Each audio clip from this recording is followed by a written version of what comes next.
Okay, folks, if you're, looks like there's a nice group in, so I'm happy to start if you are. Yeah. So let me. I think people are still entering, it seems, but I'll just introduce you. So welcome everyone to this week's IEA Verb seminar on the economics of risky health behaviors. And today we're very glad to have Professor Delaney from the London School of Economics. He's a professor of behavioral science there. He's worked a lot on mental health, on behavioral public policy, and also on self-control. And given that self-control is one of the key inputs, if you like, into risky health behaviors, we are very much looking forward to his talk today, which is going to be on self-control failures as judged by people themselves. So Liam, please take it away. We're very glad you're here. Great, thank you very much, and very nice to see everyone. So apologies if anyone can vaguely remember this paper, because it's been a bit of a slow burner, and thankfully we have a draft, so I'm delighted to send it to anyone to read. So this is something we've worked on for a while, and one of those classic ones where, you know, we collected data, we published some nice papers, but forgot to write up the main paper from this project, which is this one that we're about to speak about. So today I'm going to talk about an idea around what are self-control failures, how you might measure them, effective consequences, and so on. And, you know, we've situated a little bit. I don't think it necessarily needs to be in this framework, but I think it's an interesting one to start the discussion around, as you know, quite a lot of discussion about whether we can intervene in people's behavior in ways that would improve their welfare as judged by themselves. And again, quite a lot of philosophical frameworks in that area. And we don't want to tie it too much to this one, but I think it is something for which within this community there's a lot of discussion. And so I'm just seeing something on the chat there. There's a lot of discussion in this community about whether this idea of intervention, libertarian paternalistic intervention, could lead to welfare promoting welfare promoting interventions. And as we know, the alteration of that idea to the concept of nudge in the wider discourse has been quite influential. And I think it is very interesting to think about whether there are genuinely things that people are doing that they would have a preference themselves for the choice architecture to be changed to enable them to do something else that would be better for them as they see it themselves. And again, happy to have the discussion about whether there's a better welfare metric for that, but I still think it's quite interesting. So we're not talking here about, you know, information interventions. Somebody might smoke unaware that it's going to generate poor health outcomes. Giving them information could be welfare improving. That's not particularly controversial. Or someone else's behavior can place an externality on somebody else. That's not, again, particularly controversial. I think where a lot of the discussion in the behavioral welfare literature and cognitive literature has been on this idea about whether people can be doing things in the moment, you know, essentially within their own control, within a certain choice architecture, that they would be better off, even judged by themselves, if the behavior was different. So leads to a lot of questions as to what do we mean by better off, and what do we mean by as judged by themselves. So are there really decisions? And we're going to talk about particularly self-control failures, this idea that people might be doing things that they regret themselves. And we can talk about big ones or small ones, but, you know, even you know, the 5th episode of Netflix that you watched last night when you were supposed to go to bed, food consumption, social media consumption, all of these sort of things. So things that on one level could be quite trivial for a given episode, but over an aggregate could mean people are spending significant proportions of their days engaged in behavior they'd rather not be engaged in, with different sort of effective consequences, which would at least point to the potential for choice architecture interventions to or at least technology design and those sort of things to improve people's welfare as judged by themselves. And we're particularly interested in the context of present bias. So we have previous work looking at how some of the measures we're looking at today interact with more economic measures of present bias, hyperbolic discounting, and so on. But today we're more in the sort of domain of time use and effective evaluation. So just looking at how people rate their own activities on a day-to-day basis. Obviously, quite a lot of people who've looked at, so I feel like I'm positioning ourselves in a long line of thinkers here, which is a little bit conceited, but you know, it is to point out the fact that, and I guess you could go to Plato and Acrasia and all of these sort of things. So there has always been a line of thinking about whether people engage in behavior that is against their long run welfare, and obviously some very nice models for it in economics and very well described philosophical frameworks. So you know, plenty of predecessors for it, and quite a lot of public policy that's motivated by the idea that people would like their hands to be bound in some way. So a lot of models of commitment devices, temptation bundling, etc., etc. So again, should not be anything that's too controversial for folks here. And again, just thinking on a day-to-day basis, whether there are policies that can help people overcome self-control failures, whether policies can, you know, make people better off as judged by themselves. And we're particularly interested in this idea: how do you actually look at what people are doing on a day-to-day basis and see whether you could evaluate it on that. So yeah, we'll go through the background, the discussion around this, and then go into what I hope could be an interesting discussion around how we would measure this on a day-to-day basis. So I think the philosophical background is worthwhile, and the paper is written from that perspective. It's really a review of the behavioral welfare debate going on in that area, and then how, which gets into the second part of the paper, how day reconstruction methods might say something about that. So, you know, maybe some of you might take or leave the philosophical background. I hope most people would find the day reconstruction stuff quite interesting, because it's a method that I think adapts nicely to at least measuring these things, and then we can have a discussion about how we would think of them from a policy perspective. So that's what we're going to look at today: what the debate is, how we would measure self-control failures in everyday settings, and then discuss about the welfare criteria. So I was just saying to Hans, Tina, and David before, so there is quite an interesting discussion going back and forth in various economics, philosophy journals, and so on around, you know, the idea of nudging as it pertains to intertemporal choice. And Robert Sugden is obviously, you know, not very supportive of the idea that there's a big domain of self-control failure that policymakers can intervene on to improve people's welfare. So, and he's modified this claim. I like think we had something to do with that, given that he's seen this work and cited in his recent paper. But I think his position started with, you know, self-acknowledged self-control problems are quite infrequent. I mean, I think his position is they're not very frequent. To the extent that they're frequent, they're not very important. And to the extent that they're important, we don't really understand them. Even if we did, we shouldn't intervene, et cetera, et cetera. So, you know what I mean? It's quite a strong view that, you know, that the case for self-control interventions is overstated. And there has been that discussion, and he has written some interesting papers. You know, do you want to be nudged towards a healthy lifestyle, is his famous statement in a recent paper. So, and others have written papers along that lines, like, is it interesting for you, or is it useful for you for a state agency or a public health department to nudge you away from eating a Big Mac? And is it purely just a short run versus long run trade-off? So are there cases in which you'd actually welcome intervention that would change your behavior, even in the short run, which is what we're going to look at today, as opposed to, one can imagine cases in which your long run self might be happy, but it would be coming at the expense of short run. So we're particularly interested in cases where somebody would actually be happy both in the short run and the long run to have their behavior moved in a particular domain. So we're still moving towards at least some sort of definition of how we would measure self-control failures. But I guess it's to warm up, it's worth thinking yourself. And again, it depends on the room. Having talked about these in classes to various students over the years, you know, we know there's quite a bit of interpersonal difference in at least self-acknowledged self-control failures. So some people will look at these sort of things and say, I would never do that. I don't even know what you're talking about, Liam.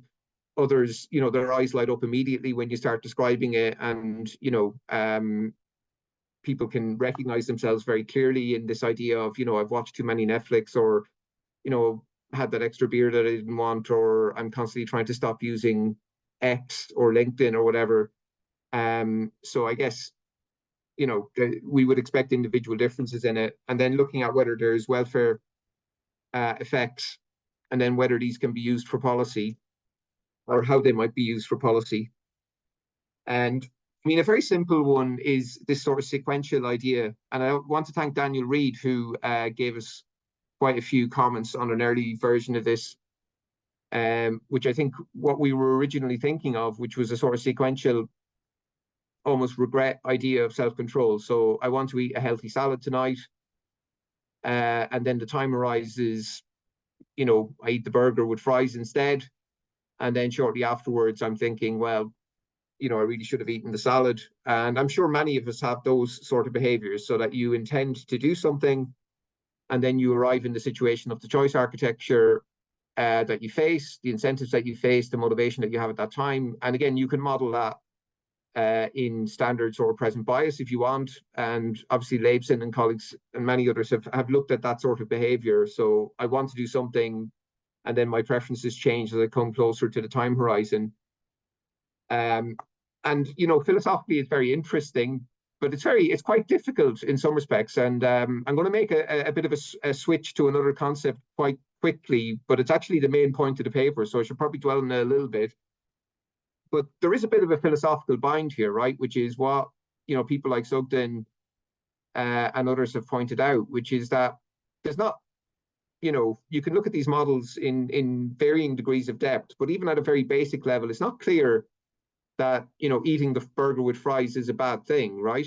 You know what I mean? From a welfare perspective, yes, you've intended to do something else, and then you've changed your behavior, or you've gone out with the intention of having some non-alcoholic lagers, and then at midnight you're drinking a tequila, or those sort of things. It's not absolutely clear that those are necessarily mistakes, or which of those preferences you should prioritize. And we can have lots of discussions about that. I mean, when it verges into continuous regret behavior, etc., maybe you can start building a case. But from that sort of sequential definition of self-control, and also you can make paternalistic arguments about if somebody's constantly not being able to meet their health intentions or their exercise intentions, their study intentions, etc., in the long run, that will add up to outcomes they don't want. So you can have other measures you might look at. But from the point of view of the episode, so that person eating the burger with fries at that moment in time one, it's not, you have to make assumptions about which preference you're prioritizing before you would necessarily say that person's engaged in a mistake or a self-control behavior, a self-control failure. And we're kind of interested in these more sequential these more parallel ideas of self-control, which is that at any given moment in time, you're actually spending a lot of your life in a state of ambivalence, a state of conflict, where you're trying to bind yourself to different types of behaviors. So at the point at which you eat the burger, it's not, in some sense, you're optimizing. Yes, the optimization may lead you to eat the burger, but it's coming with a lot of different affective and emotional components, conflict. And it could even be the case, and again, I'll say this for now, we'll talk about it in a second, but it could be the case that you're eating the burger and not enjoying it because you're feeling, psychologically, you're having feelings of psychological conflict that are reducing your affect in the moment in which you're doing that. And you can imagine all sorts of choice architectures where a person is engaging in a short-run behavior that they're not particularly enjoying because they're overriding a long-term goal and experiencing conflict while they're doing that. And again, people like Bob Sugden don't like that argument and have made cases against it, which we can speak about. But I'm going to say I think it's a reasonable thing to look at. Are there cases in which people are given options? And you've heard of choice overload and things like that, which is a slightly different concept, which is more that in the abundance of choice might make a decision harder. This is more that the presence of different conflicting choices may reduce the psychological experience of the choice and lead people to take a short-run option that deviates from their long-term goals while not giving them any particular extra pleasure in the short run, and that those could be actually relatively common in everyday life, and correlated at least with lower affect. So in this case, it's not so much about present versus future. It's got to do with resolution at a moment in time, and in that we could probably identify a number of different behaviors that fit a little bit with what people like Sunstein is talking about when he talks about nudging, which would be choice architectures that lead people to choose short-run options when conceivably they would prefer to choose long-run outcomes. So we'll look a bit at measurement of these things. So we do have some population data, but we have quite detailed data with students, which allows us to break in the method. And I'll talk a little bit about what we find in more general populations. So when we started doing this, we were looking at students who are, pretty decent group to study when you're looking at now versus later trade-offs. They're spending a lot of time studying, working in environments where, peers and, nice activities are available while you're also investing in your future, etc. So what we tried to do is adapt the day reconstruction method. So rest in peace to Daniel Kahneman, who many of you know passed away last week. So Kahneman's idea was to adapt a methodology by a scholar called Csikszentmihalyi, which was to look at experience sampling.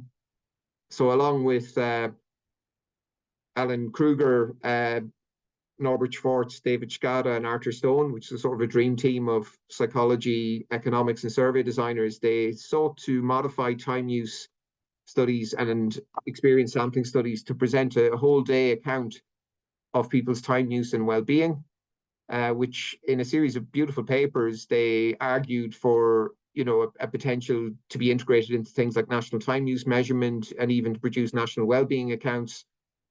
And those sort of things, so that Kahneman at the time was arguing that measures of life satisfaction could be contaminated by representative bias. Now, over the rest of his life, he made some different arguments on that, but it was an interesting argument at the time that some aggregation of experience could give us a very meaningful account as to well-being in everyday life that could be used to inform policy. So we lead off with that, but we're interested in using that not only to look at affect from time use, but also to look at the types of decisions people are making and then the effective components of those decisions. So in later work, which I promise we did actually manage to publish some of this stuff in decent journals, we looked at things like how people engage with administrative burden, how people engage with a whole range of decisions. So for this particular paper, it sort of predates that work. It's really looking at pretty much everything.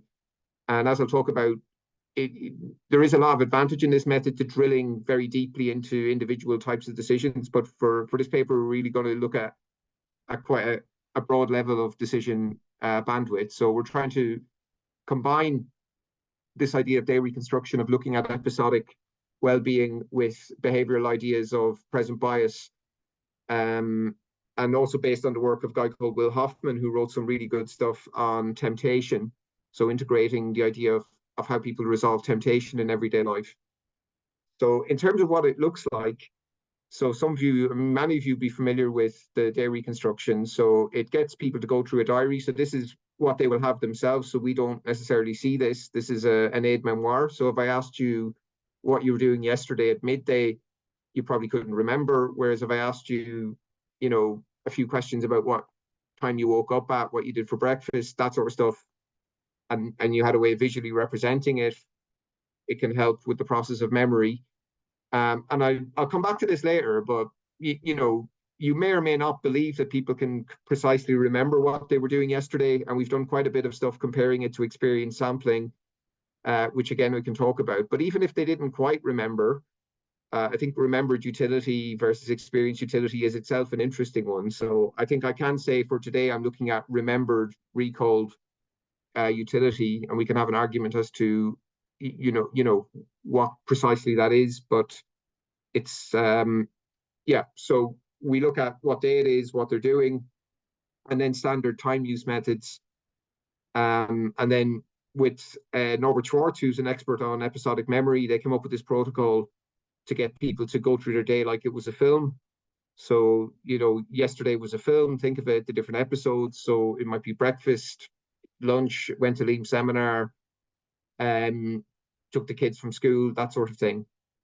And then you do what you do in time use. So beautiful stuff in terms of standard time use activities. And then again, this was our first sort of cut at this, so I'm not sure we'd put things like drunk in the later versions that we have. But what we were trying to do was to use the method to incorporate normal measures of positive and negative affect, which we do, but also to start moving towards homeostatic states.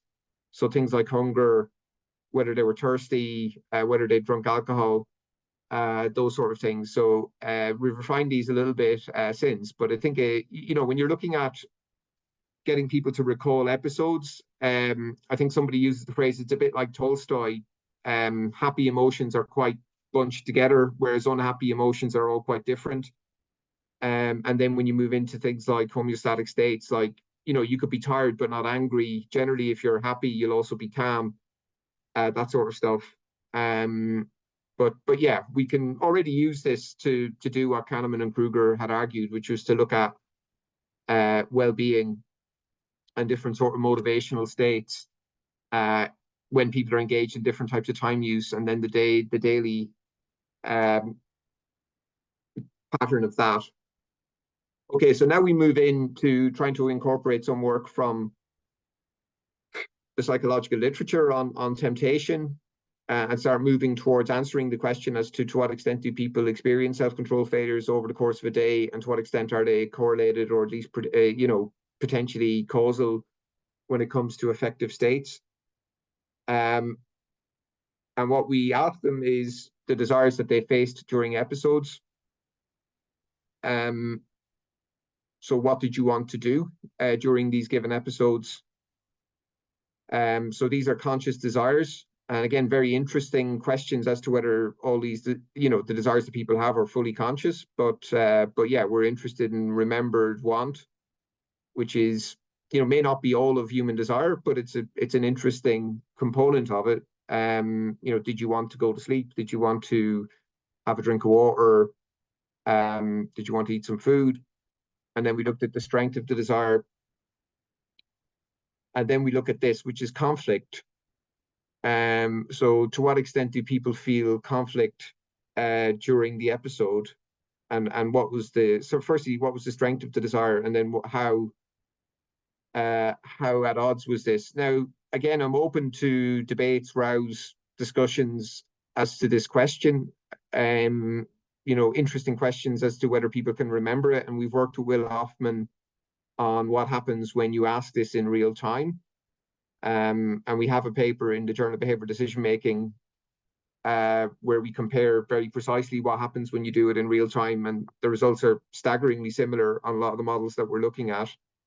Now, that does not mean that people are remembering these things perfectly. It could mean they're reconstructing them very well, even if they're not perfectly remembering them. You might sort of vaguely know what you were doing in the episode or what you would do in an episode. You may not be mentally time traveling back to the precise desire and what you were feeling at that time. So that's a discussion still to be had. But yeah, this idea, I was about to press play on the 5th episode of The Crown, which is my particular bête noire. That and Reacher. I can't believe the amount of time I've spent watching these Netflix shows that you wake up the next day and it's just sort of like, what were you doing? Football podcasts are my latest one. I cannot believe how late in the night I stay listening to football podcasts. I don't even particularly like football.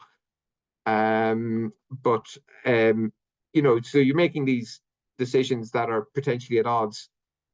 And again, one thing I would say is some of the examples you might think of are potentially trivial, but the aggregate is quite interesting. So something like social media, the couple of minutes you spend gazing in horror at, somebody you don't like on Instagram in itself may not be, particularly welfare disenhancing. But I guess if these are becoming pervasive features of a whole range of choice architectures such that it's seeping into the quality of the day for a decent proportion of people, it does have questions about technology design and those sort of things.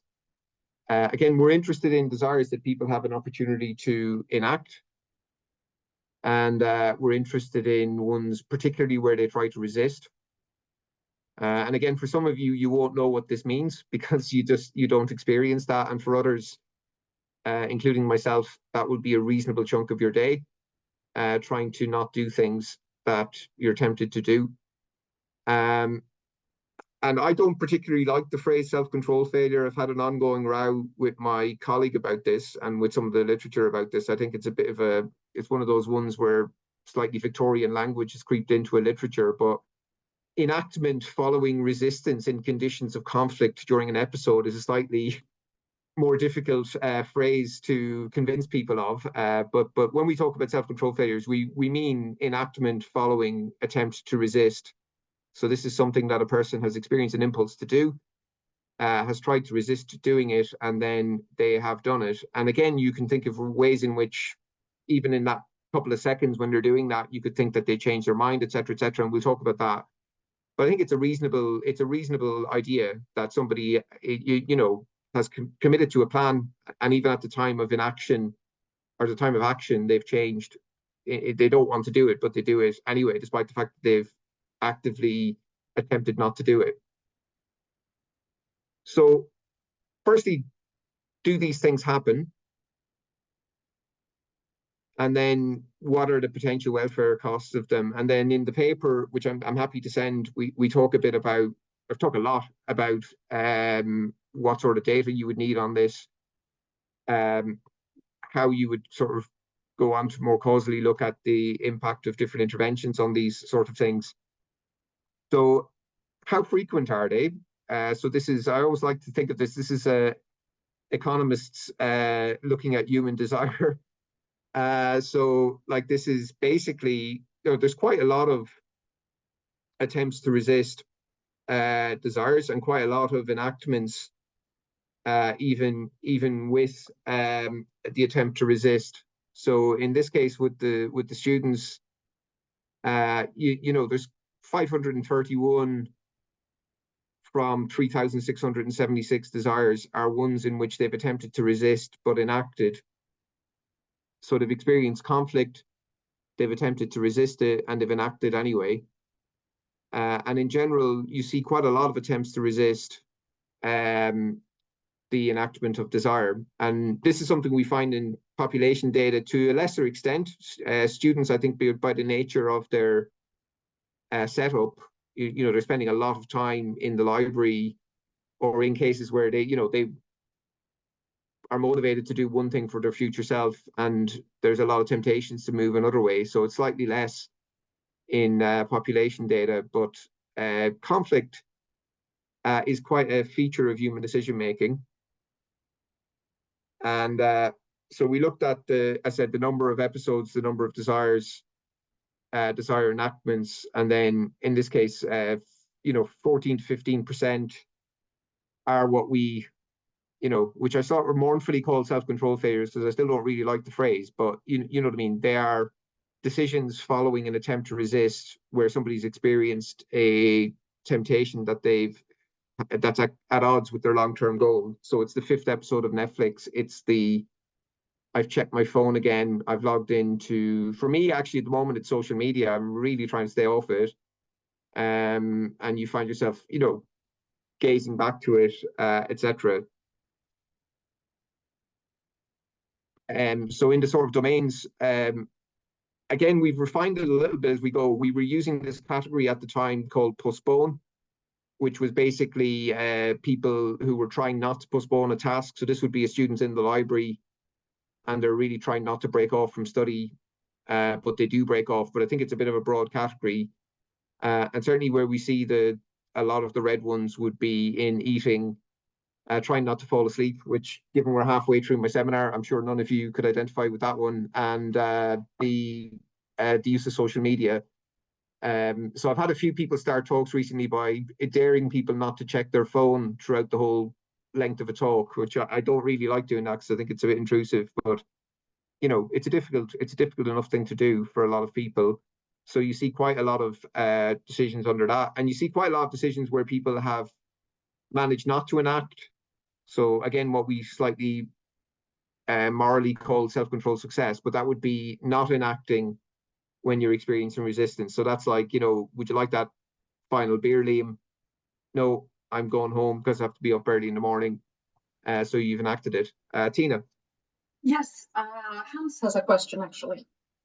Yeah, thanks, Liam. I mean, just a couple of questions sort of on this for clarification. So, when was the data collected actually? Was this also during COVID or not? No, this is pre-COVID. So like the sort of late, just before, we were collecting data from 2015 to 2017, 2018. Okay. So this is, as I said, this is the more, how should I put it, the more conceptual, overarching paper, probably overreaching paper from the thing. So yeah, this isn't during COVID. We have a couple of papers published during COVID around time use affect, those sort of things, and then we've got quite a few studies looking at specific things like Netflix and stuff like that. So this is the sort of more general data. And when you say self-control failures, and I'm looking, for example, at sports, I mean, is this all about not doing things, or is this also about doing the things that you plan to do? Like, just to get some context on. For the most part, it would be, I mean, I think with the exception of postpone, most of these things are, you know, in the case of sport, there's not many, very few, to be honest. So like usually, I mean, sport is a fairly simple one. Like usually that would be, I want to go and play soccer, or I've scheduled a gym session. So you know what I mean? You wouldn't expect there to be, and it's actually quite reassuring for the method. We don't find many, we find the odd, you know, strange behavior, like, you know, impulsively going to the gym or something like that. But you don't, you know what I mean? That tends not to be, I mean, what I like about those sort of behaviors is they clearly do operate for a, you know, minority of people, that they will engage in those behaviors that look strange. But if you look at those sort of things, you are finding these where you might expect to find them, which would be kind of tempting things that are pulling you away from some task that you're doing. So in the sense of, like, you won't really get people saying, like, you know, I had a self-control failure when I drank a glass of water. That would just generally tend to be, I had the desire to drink a glass of water, I drank one, and that was it. Like, so it won't pop up in our ones. So to the extent that you see these ones that are in red, it'll tend to be like, I was eating something, I was trying not to go to sleep, and I did. You know, I was engaging in leisure tasks when I should have been working, or I postponed. Or social media is the one that jumps up a lot. Again, more so for the students than the general population, but and would be interesting to track that one through. I mean, there's a lot of discussion, and again, I don't know from this talk, but there's a lot of discussion about, for example, will AI make these attempts to break off screens harder? Excuse me, or will people be less likely to be able to, you know, regulate their behavior with very tempting sort of learning algorithms and things like that? So these give a kind of decent handle on that sort of stuff. Like, to what extent are people, you know, finding that? Like, how much time are people spending in that state? What are the effective consequences and so on? So I see. Yeah. It's a pretty decent method for looking at that. And just to make sure, like, for example, the sleep does not cover things like I wanted to go to bed at 10 p.m., but in the end I went at 12 p.m. or 12 a.m. It could, to an extent. I mean, it could be, but it would be mostly within the episode. So it would be, but yeah, it's I mean, I like your line of thought in the sense that the granularity of that, like, we're looking at a sort of episodic level of granularity. So our data, I mean, certainly the way we collect this data would allow you to look at stuff like whether these sort of micro things predict broader issues around how you'd rate the day, or was it a good day, or, you know, some people will actually, like, when you do shorter versions of these, you can measure it at, you know, overall day level and so on. So I think that's interesting, but yeah, so that's more or less what you find with these. And then Leo went on a course on how to make graphs at one point in this project, so we ended up with a lot of interesting graphs in the project. But yeah, you can measure, you know, the temporal aspects of these. So looking at the extent to which people have different desires for food over the course of the day, sleep, as you say. So again, nothing very surprising here. Like people, you know, get a bit sleepy towards the late afternoon, where you see particular self-control failures. Again, it's students, so you see to some extent they're trying to stay awake when they should be studying in their, as they say themselves. So that's where you're getting that one coming from. But I'm not really showing I'm showing these kind of, I guess, to show that like you can actually get quite a lot of rich data around type of things that we're speaking about there. So overall, sorry, in stuff like social media, we find these interesting ones as well, like this pattern of self-control failures over the course of a day. Pratima. Yes, sir. Good morning. Good afternoon, sir. Can you hear me? Yes, I can. Go ahead. Yeah, sorry, I joined late. Therefore, I'm not understanding the three category which you have made. Self-controlled success, I understand. But what do you mean by no resistance? No resistance, self-control failure. First one, I'm not getting, sir. What do you mean by yeah, no resistance? that's thank you very much. Very nice question. So no resistance is, yeah, I've had a desire and then I enacted, which would be most or sorry, quite a lot of decisions. So like a classic one would be, you know, I have a coffee in front of me here now. I desire to have that coffee. I'm not experiencing any resistance, and then I enact that decision. So you do find some interesting ones in the survey data where people have a desire, they don't experience any resistance, and they still don't enact, some of which could just be survey error. But in general, you know, that would be, I guess, what we would mostly think about as normal choice. You know, I desire to do something, I've not experienced a conflict with it, and I've not tried to resist. Or it could potentially be that you've experienced the conflict, but you haven't resisted. So it's, I beg your pardon. So it could be both conflict or not conflict, but in either case, it's not a resist. So actually, a better example would be, let's say you want to go for beers tonight, and you have to be up early the following morning. You could imagine that you think that's in conflict with your long-term goals because you're doing something tomorrow morning, but that doesn't necessarily mean you would resist it. You could make a trade-off and just decide you're going to do it.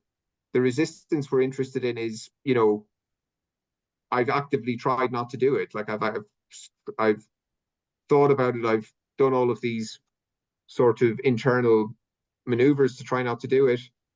But in this case, we're looking at ones with no resistance. And then with the self-control success or self-control failures, they have attempted to resist, and then they've either enacted, in which case it would be a self-control failure, or they've not enacted, in which case it would be success.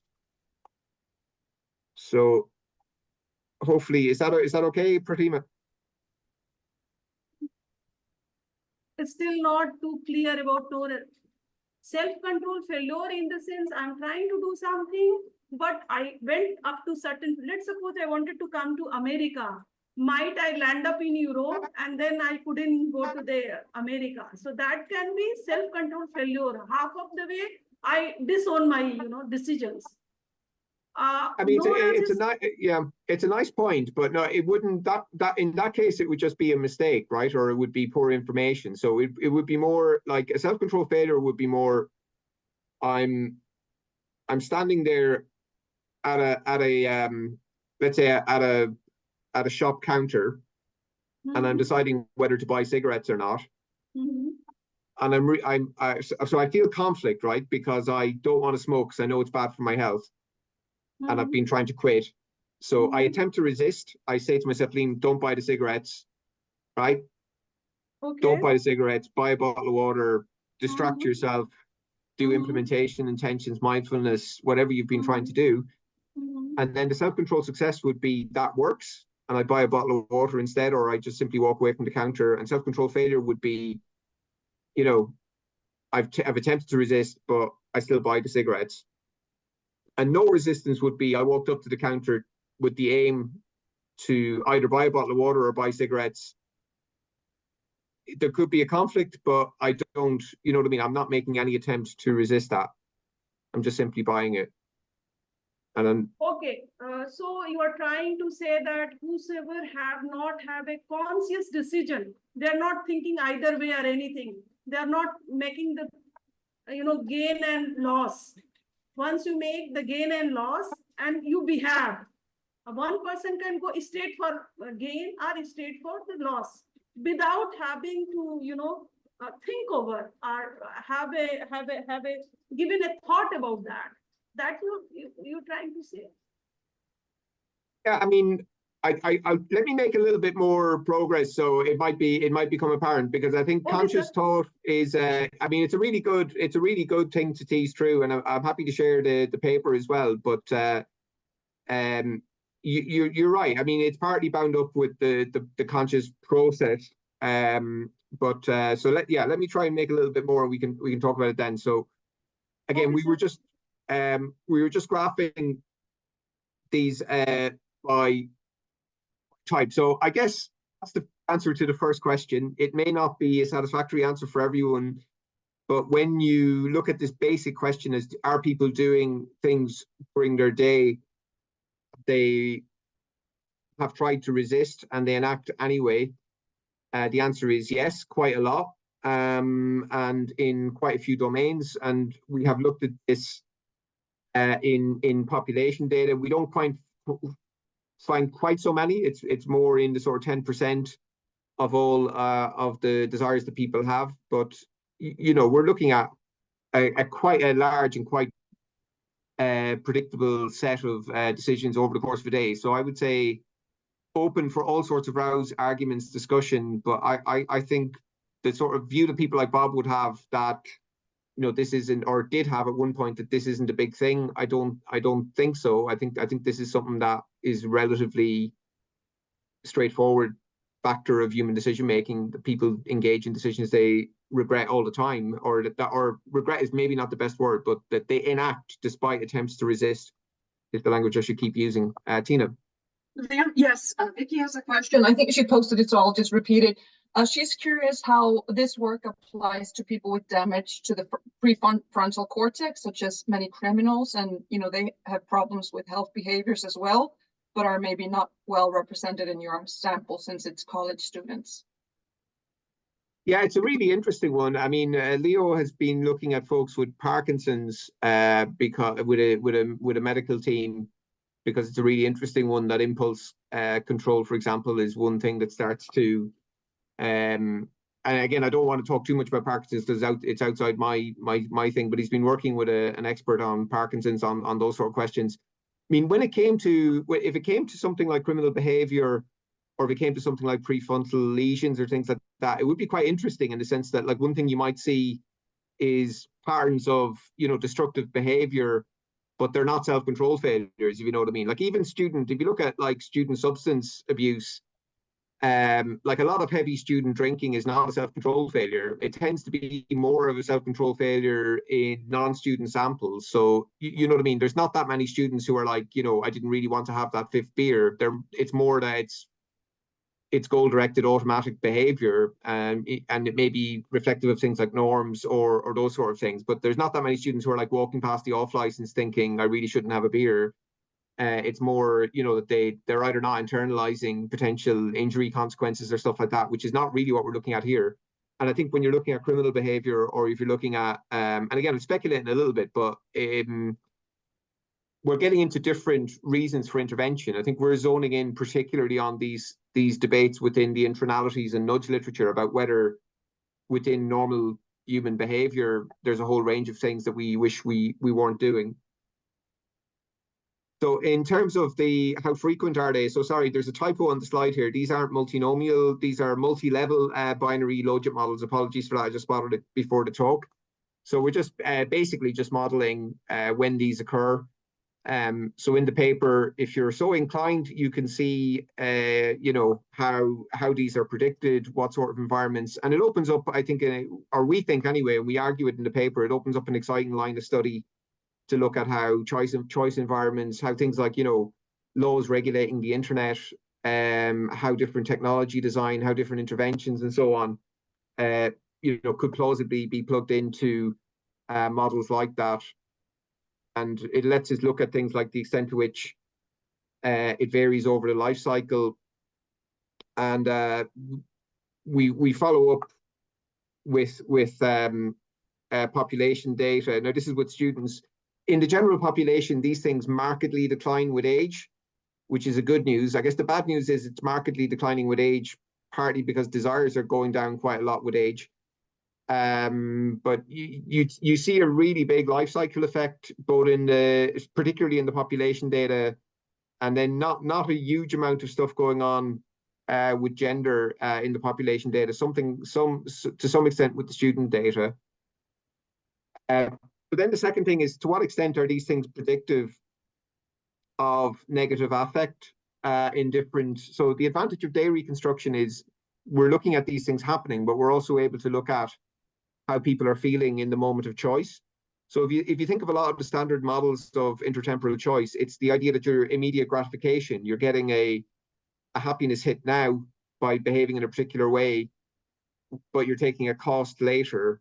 So when you look at the sequential models of time preferences, that's the big thing.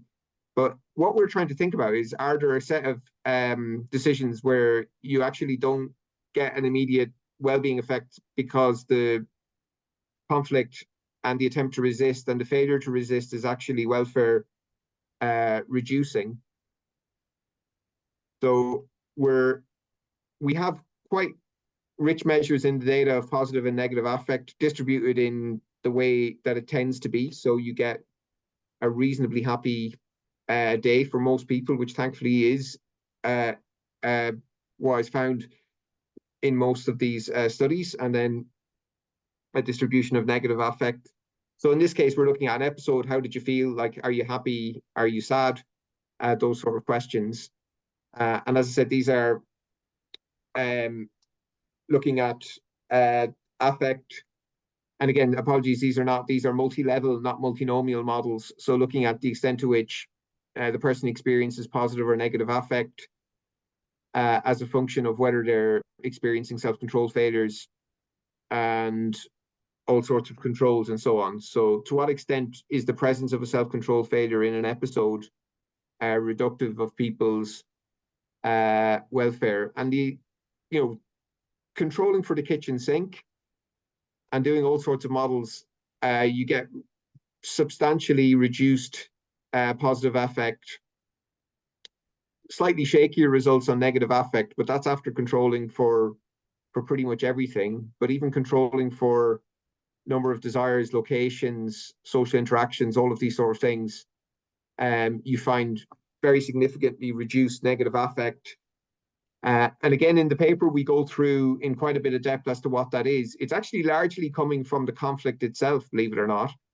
So Leo wants to call the paper "Just Do It," because when you actually experience conflict and attempt to resist, it doesn't really affect your affect whether you actually give into it or not. So we've been trying to tease that through. But the mere presence of a self-control failure, controlling for all these other things, it substantially reduces positive affect, which again raises the potential for choice architecture designs that could reduce the extent to which you were experiencing conflict with long-term goals and enacting things that you had attempted to resist. So again, not conclusive, absolutely not, but still kind of interesting with that one. So controlling for a number of desires and active desires, etc., we find substantially reduced positive affect in cases where people have had those sort of decisions. And this is the point I was saying, that it's coming from largely where you've I beg your pardon, it's coming from whether you enact or not. Okay, so we're moving into the discussion part. So sorry, that was a lot to get through, and hopefully I've given you a sense of where the paper is going. So that's what we're trying to tease through in the paper. It's a conceptual paper.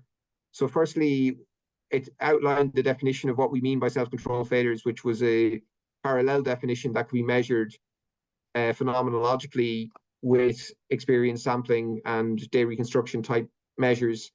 So incorporating temptation measures and then building up whole day profiles to predict environments in which people experience resistance, and then examining the extent to which these predict lower negative and lower positive affect. So that's the core conceptual idea of the paper, that there is a substantial range of decisions that occur mundanely that come close to at least what people are thinking about when they talk about self-control failures, and that they could potentially have negative welfare consequences.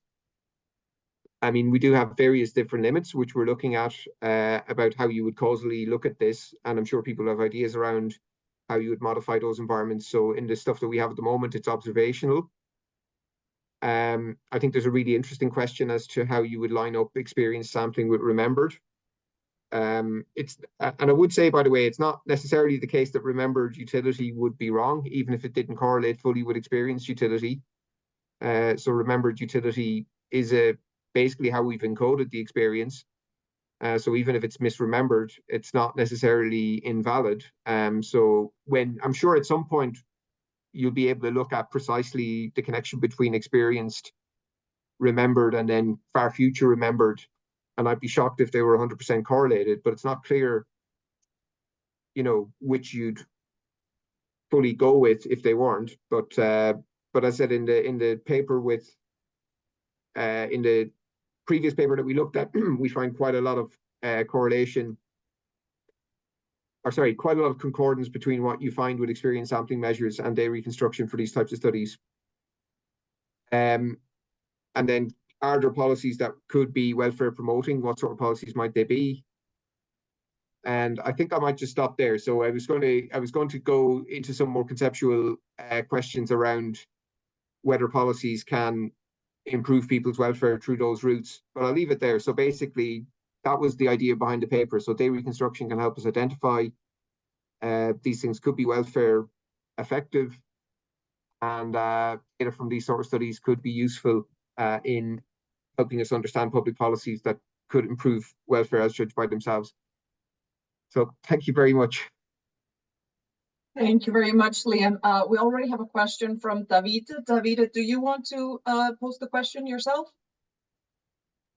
Yeah, sure. So thank you for this discussion and the analysis of the possible definitions. I fully agree. It needs some clarity. I typically work with theoretical models, so I was wondering what type of theoretical model that is available would be compatible with your definition and the notion you measure between the dual self models and the many different alternatives, if you have ever thought about it. Certainly thought about it, and we've done stuff, for example, reconciling it with you know, normal beta delta type, and truthfully, it doesn't correlate very well with any of those sort of things. And I've had discussions with this with various people around, you know, how far we're going in this sort of quest to line up models of hyperbolic discounting or quasi-hyperbolic discounting with real-world models of temptation, self-control, and so on. I mean, as you know, there's quite a lot of stuff trying to do it at a psychometric level, and it's, you know, you're getting small to moderate correlations between present bias behavior and sort of beta delta measures taken from financial decision making and so on. So we've looked at that. I would say that there's a big gap between those sort of models. I think in this case, I mean, the closest I can think of are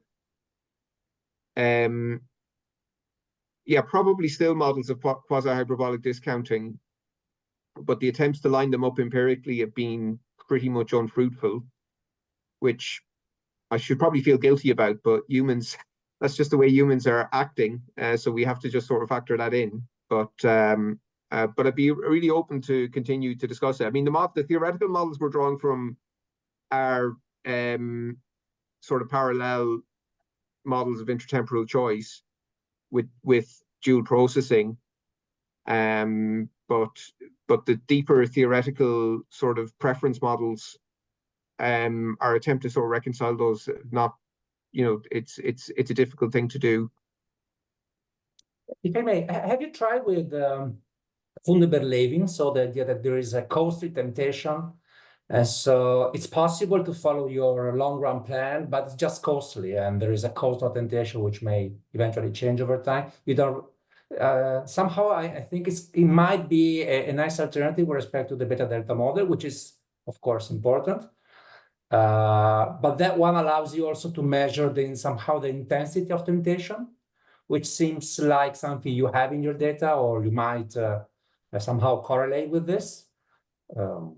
But of course, it's just a random thought. Great, lovely suggestion. Thank you. Yes, and Anna, you have a question as well? Yes, thank you. Very nice presentation, very interesting, Liam. My question maybe is related to the previous one, in the sense that how many people facing self-control problems may be in the no attempts to resist category? Because maybe you are like not fighting there, you know, like, I mean, you had this, you would like to do some things, but you know that your willpower is not strong enough, so you are not attempting to resist. But still you are facing a self-control problem. So I wonder if that maybe people in that category could also make your model more compatible with the beta-delta kind of models, because it's more like maybe the past, present kind and future kind of problem that you talked about in the when you initiated the presentation. Yeah, I love it. I mean, I think in the paper, I think we do hopefully a decent job at standing behind what we're trying to do, which is to sort of prioritize people's self-reports. So in other words, there is a philosophical idea here that we sort of take for granted what people are telling us, because that is their measure of preference, that is their sort of as judged. But I mean, you've got two things that you could say about that. One, the desire themselves. The desires themselves are, you know, endogenous to a whole range of different things, which you could discuss. And I like your thought that the actual resistance attempts, you know, you've got things like learned helplessness, or you've got all sorts of variants of that. It's really interesting. And you certainly could use the method for that. I hope in the paper we do a reasonable shout at saying, even with all of that, I think the thing that you'd have to think about with this paper would be the 5th episode of Netflix, which is a subsequent paper we wrote. Like, how many of those phenomenon exist and how important are they? Which are basically things that you sort of know you don't want to do, you do anyway. It reduces your affect as you're doing them. You start feeling guilty, anxious, etc. You know, checking Trump's social media for the 10th time in a week, that sort of thing.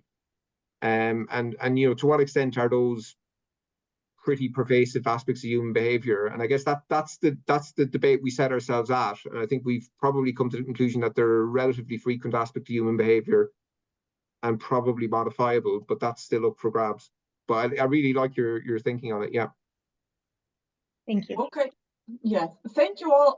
I mean, we're running out of time, so I'll just give it over to Hans again, if you would like to close, Hans. Yes, well, thanks very much, Liam, for this very nice presentation. So we end here for today, but next month on the 6th of May, we come back with the last seminar for this term, and then it will be Heather Royer from the University of California, Santa Barbara, who will talk about unraveling the impact of wellness incentives. So hope to see you all then, and have a nice week. Liam, I was just wondering about one thing. So you show these sort of these episodes of the sort of self-control failures over the course of a day, right? You have these nice pictures over how it sort of fluctuates over the course of the day. I was just wondering whether would it be interesting to also do it more in an event study kind of design, where you would sort of like, I mean, people sleep at different times, people eat at different times, you know, and I was just wondering whether it would be interesting to look at whether the self-control failures are perhaps lower right after a nap, or right after they had some food or whatever. Because currently, let's say this sort of temporal pattern may be reflecting all kinds of things, and people have different schedules over the course of a day. But if you could pinpoint specific events and see how sort of self-control failures sort of vary just before and just after you took a nap, for example, that would be, I think, also very interesting. Yeah, I mean, with some of the latest ones, we do what's called event reconstruction. So we have a paper just out on administrative burden, where we look at how people. I mean, actually, it's quite fascinating because with that paper, we just model it as you're experiencing an administrative event and how you feel during it and what you do. But I'm working with a student at the moment where actually some administrative events can take weeks. You know, when you think of actually what a decision is, like we think of a choice or a decision as being you make a choice, whereas in many cases what you're doing is you start, like Herbert Simon would say, you search out the material.